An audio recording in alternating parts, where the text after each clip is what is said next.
Yo guys, here's a recap of the trade I took today. So you can see, market opened at 7.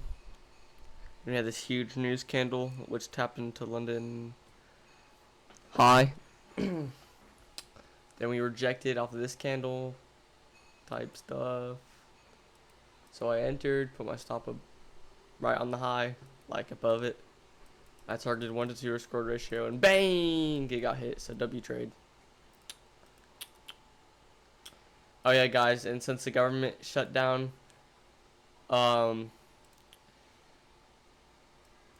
news tomorrow and Friday, the non-farm, I don't know if it's gonna come out or what time it's gonna come out, because it changed to tentative because the government is currently shut down. So who knows if the news is even gonna come out for the US dollar.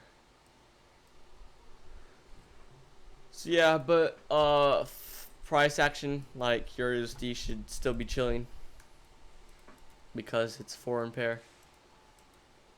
But yeah, so there's no need to worry about news. I was gonna try to catch a huge news one again, but it's alright. Peace.